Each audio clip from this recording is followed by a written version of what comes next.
expected by everyone. And Mighty did not expect that either. I think that is a large part of why Mighty let BlossoM first pick Genji. Because Dudu has played Genji before, he was very underwhelming on it, but today, things were different. His Genji is now a force to be reckoned with, and Mighty will be much more wary of letting that through the draft like that. And the second map today is going to be Dragonshire. And not Tomb of the Spider Queen.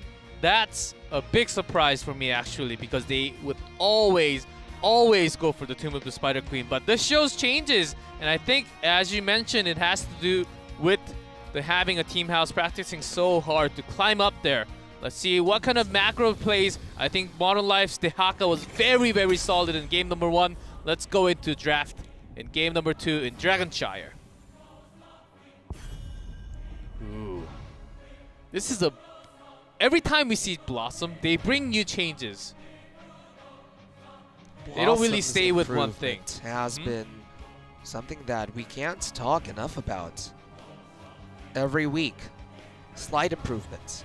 And this week, I think we've seen the largest improvement yet. The mechanical precision of the team as a whole was overall on another level. Every single one of the members were on point in terms of execution throughout game 1. So, good vibes coming out of BlossoM. And first ban Stitches from Mighty. So highly respecting the Gondar's power in that last game there. And, well, Gondar's favorite hero has always been Stitches. That's right. And Stitches is such a powerful pick on this map. We talked about this yesterday in MVP Black versus Tempest. MVP Black always wants to first pick Stitches on Dragonshire. So that says something about the relative power of the hero on this particular battleground. So overall, decent ban from Mighty and BlossoM.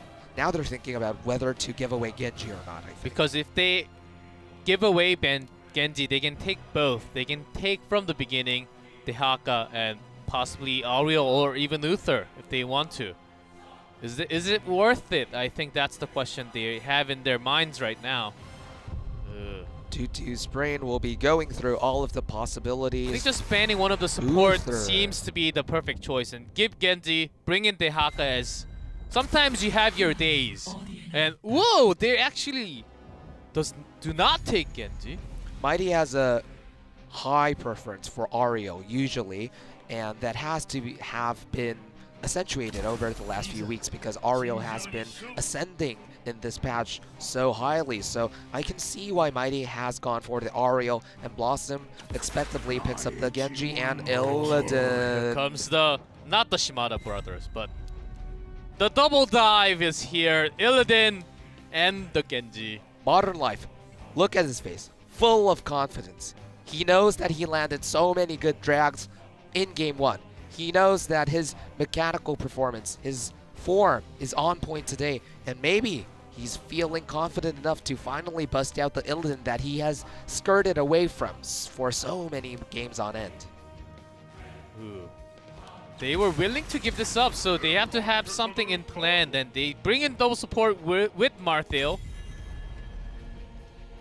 Strong solo lane, of course. Decent response to the Illidan solo lane. Of course, with Tassadar and Ariel in the roster, there are a multitude of ways in which you can distribute the lane, so it necessarily might not be a solo lane, but I think Mighty will want to have that solo lane face up in this matchup. BlossoM, on the other hand, the first thing that comes to mind is whether they have to ban Cassia. It has to be that, right? Because she is such a decent answer to Illidan. There's not a lot you can do as an Illidan when Cassia lands the blind on you, but BlossoM full well knows that there are other things that you can pair up with a Tassadar. So many assassins work, such as Lunara. Yeah, Lunara is also very decent against Genji and Illidan. The two most common one, of course, Vala and Lunara are the most common ones. But instead, because they want to go dive in, possibly even bring in Greymane and have all their damage, banning Cassia was their best option too. So BlossoM's ban of Cassia is not like, haha, you're doomed if we ban away Cassia. It's more like, if you have Cassia, we are doomed. So we know that you have other options on the table, but we'll take away the Cassia. So decent from BlossoM. And Mighty's response, the second ban Rehgar, a very small support choke. They still have the Malfurion, so it's not as big of a deal. And Wiz has shown a slight preference for Malfurion anyway, so I don't think this hurts them too much. But considering it's Illidan and Genji, they will probably miss the Ancestral Healing. So all in all, considering the battleground as well, in which Rehgar has so much pressure on the mercenary camps, I really like what Mighty is doing with this draft here. As we exactly mentioned, they bring in Greymane 2 along with a Malfurion. They're going all dive in. And because Malfurion still has a Twilight Dream when the opponent actually dives in, that's a very good counter to it. But they will be lacking the healing over time. That's going to take a long time. And very good counter with the poison damage coming out. Lunara and Diablo. Diablo is a bit of a surprise, and I feel that it could have been more of a deny pick to take that away from BlossoM, because Diablo alongside Anubarak and Stitches, those three heroes, Gondor has explicitly mentioned in his recent interview that he likes those three heroes the most, and he has been practicing Diablo extensively over the last week. So Mighty, with that information, knowing how well Diablo can combo CC with the Malfurion Entangled Roots, I think this is a decent takeaway from Mighty. And Lunara, we talked about this in the drafting phase. It was either going to be Cassia or Lunara. They took away Cassia, so they pick up Lunara. Something that we have to think about here, though, is that Greymane, if he decides to not go for Cursed Bullet, it's right? Yep, Cursed Bullet. So if he decides... Not the Silver Bullet anymore. Yeah, so if he decides not to go for that, then he is a threat against Lunara, and Tyrael, rather standard response against the perfect response when the Diablo is away. But it was a steal away pick, but I don't think it fits Mighty's team comp perfectly, to be honest. But you can also take Diablo can actually charge in and counter the dive a little bit, but there's Genji, Illidan, and Greymane in terms of BlossoM's side. They will be charging into your face. And Mighty seems to be, they have a lot to defend. They do have to sustain, but against BlossoM's team comp, it looks very scary. And game number 1 went for BlossoM. Can Mighty make a great comeback in game number 2? Let's go into Dragonshire.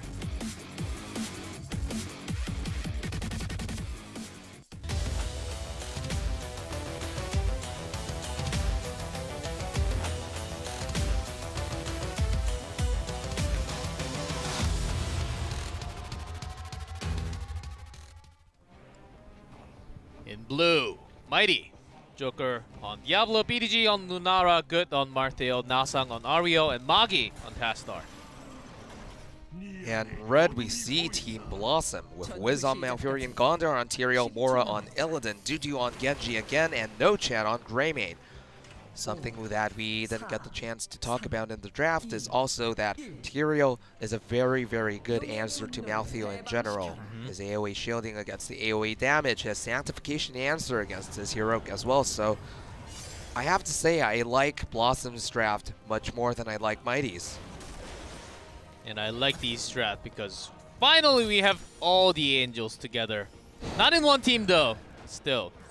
Tyrael, Ariel, and Marthael all in action. The Joker charges in alone for now, but it's a threat against all the. Of course, there's no percent base damage, or there's no minigun, there's no Marthael on the other side. If you gather your souls, you will be very tanky in the front line. But when you get hit by that Cursed Bullet, 40% off your HP can actually make you super, super weak.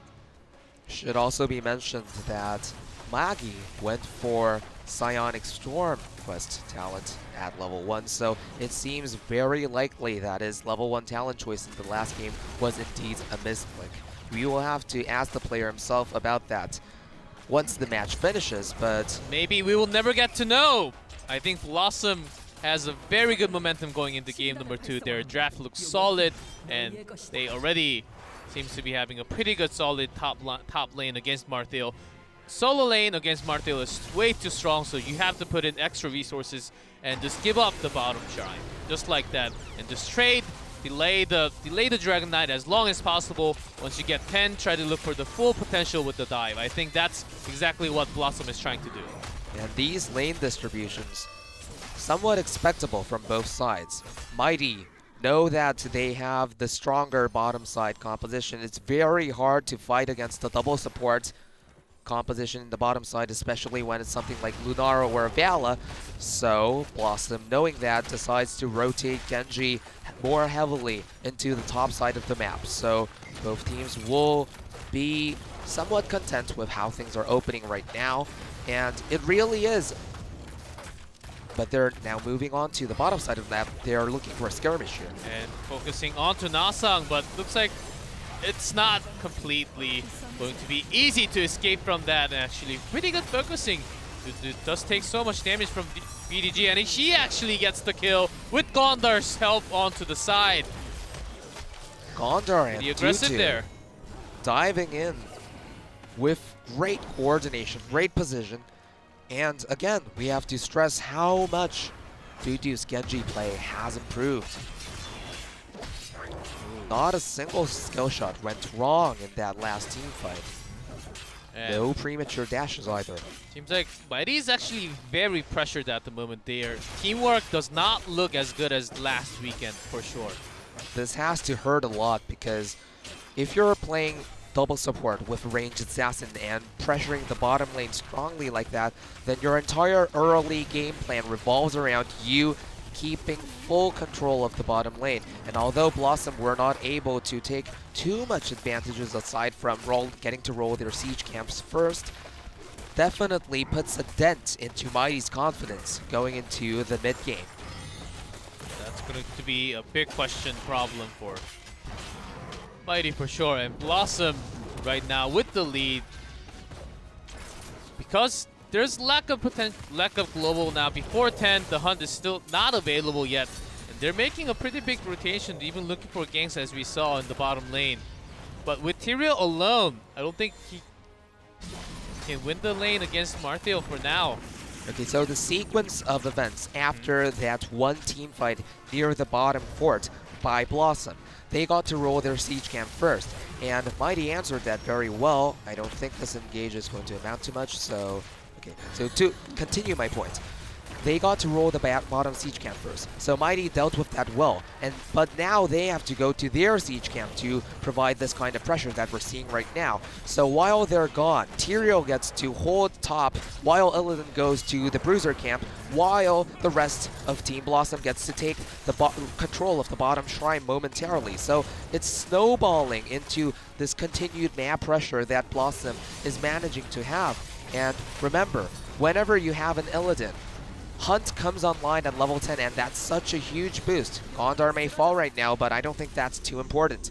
The dynamic of the map will not change simply because NoChat has been smart enough to take temporary control of the bottom shrine. That will also put more pressure against Martel, because Tyrael has been alone, will be very pressured against him actually. So having that resource to take care of the camp, and also pressuring hard onto the top shrine because they were losing the bottom shrine for a long time. Now, a window of opportunity for Mighty to chance upon taking the Dragon Knights. I don't think it will happen, though. There's a lot of pokes, especially Genji. He can appear from the wild, so... Matthew being mindful that Genji is not seen on the map, so he decides to not fight with Illidan at the shrine, although he could have. Smart play from Good.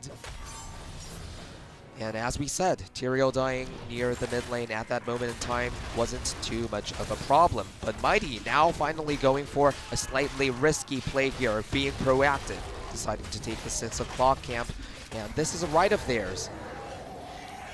I'd say it's an okay trade because BlossoM already started their own camp too. So, but if Mighty actually pressures this into the fort, that would be a big problem. So BlossoM actually going all in, and with the hunt, Illidan can join in any time. So Mighty has to back away here. Illidan's coming down. Illidan has used the hunt. There's a hunt and actually cancelled by. There's a sanctification. Seems like their damage is going towards Joker. Perfect Aegis for time being and does save for now. APOC drop. Does only catch one. Only managed to catch out Diablo and Gondar. He could be in trouble. All of BlossoM are low. Lunara's Toxin's taking effect. Oh, Gondar actually goes in to actually take the kill. Now that's a good trade. That's 2 for 1 going for BlossoM, and maybe they're even going to press this a little bit more as BDG. That he was looking for the kill too with the leap. Of course, a perfect Aldruin's away from Gondar, saved himself for the time being. That was some mechanical play right there. So all in all, I think both sides will not be too unhappy with how that team fight went, roughly equally. No sides gets the Dragon Knight. And again, the picture of the entire map resets to what it looked like earlier, with BlossoM having steady control of the top side, Mighty having slightly more pressure on the bottom. Still, so far. There's a hunt again onto Joker, but he charges in. Mora taking a lot of the damage. The root did not connect, and root has been missing somewhat. And Wiz a little bit slow onto the reaction today with the root pair up in game number 2. I think they could have got a few more kills if those landed perfectly. To be in trouble, but he manages to get out with his Q. This is BlossoM's weak moment. Yeah, it's very weak moment there. It seems like their teamwork is falling apart, and exactly the time when Mighty seems like they are coming back into the game. As that team fight and the rotational work right now for Mighty seems like they are going towards what they want to do. The hunt is online again, and now BlossoM back with the proactivity. Gondar moving up onto the top side. Here's the hunt, but the Soul-Rended Soul, is that going to be enough? No, Sanctification cancels everything. So there's the counter with the Sanctification. They've used a lot of the resources too.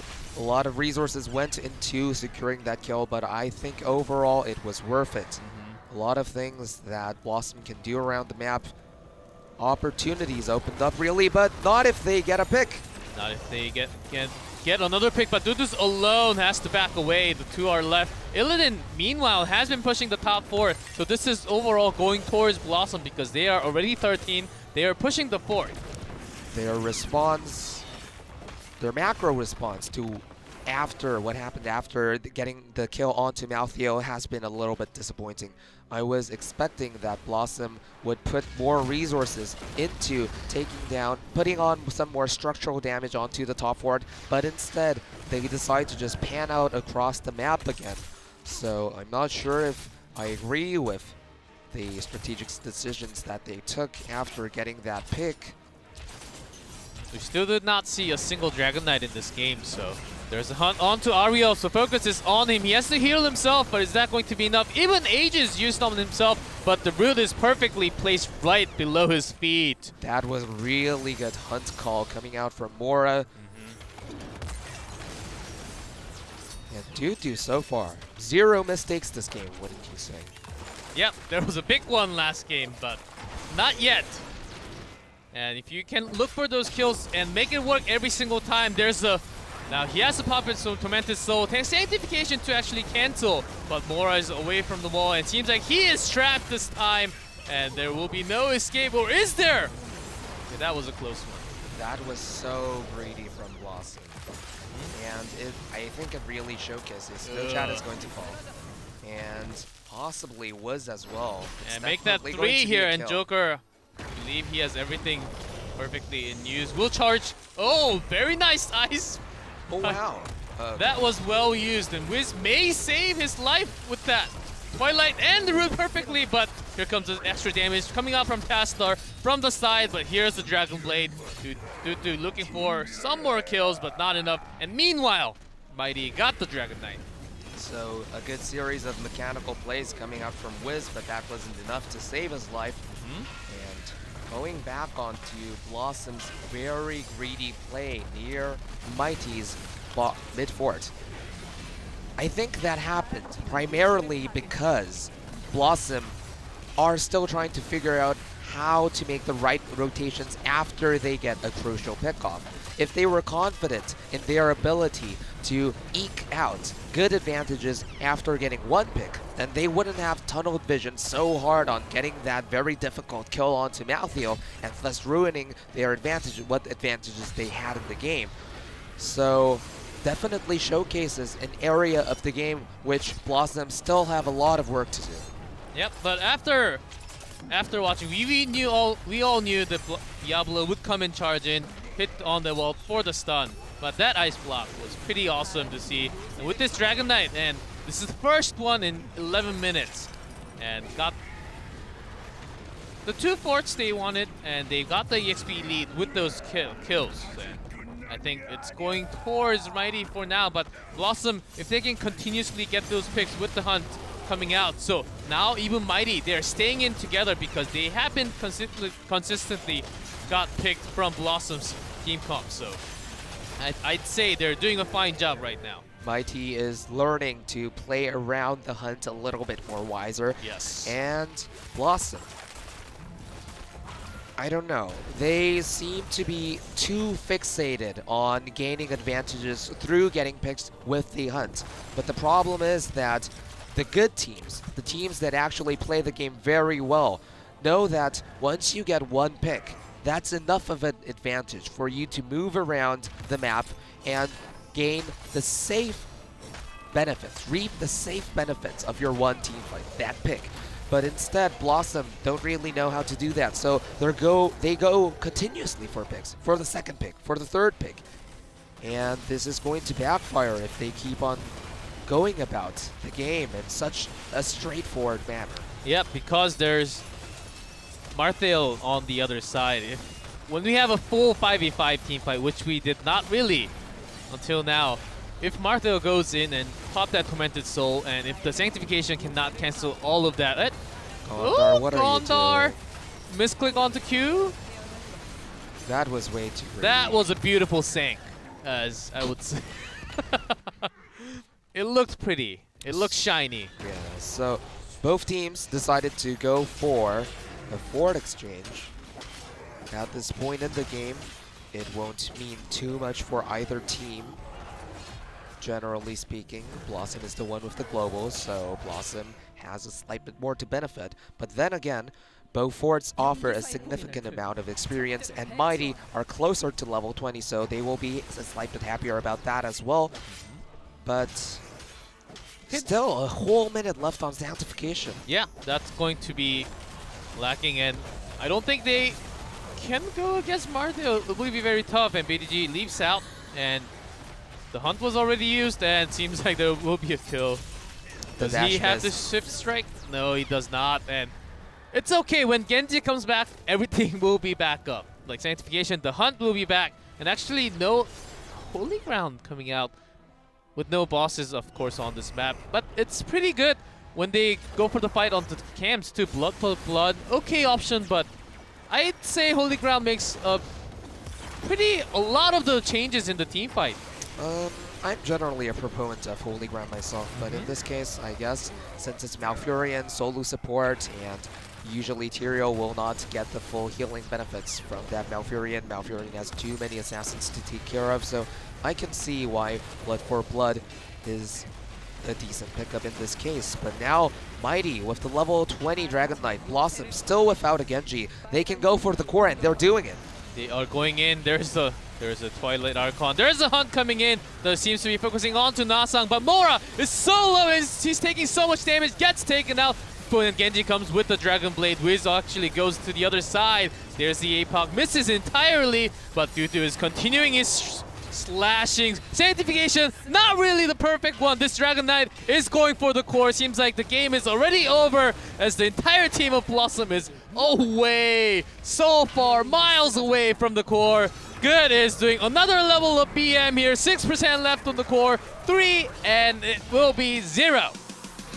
Game number 2 going to Mighty. A rather underwhelming end to what was a very high stakes and exciting matchup up until the point that Genji got picked off. And it's easy to blame Tutu for getting caught out like that, and he definitely should not have been caught out like that. But that entire sequence of unfortunate events really started with Gondar getting too greedy in the attempt to chase Tassadar, blowing a Sanctification. You know, it's a team game.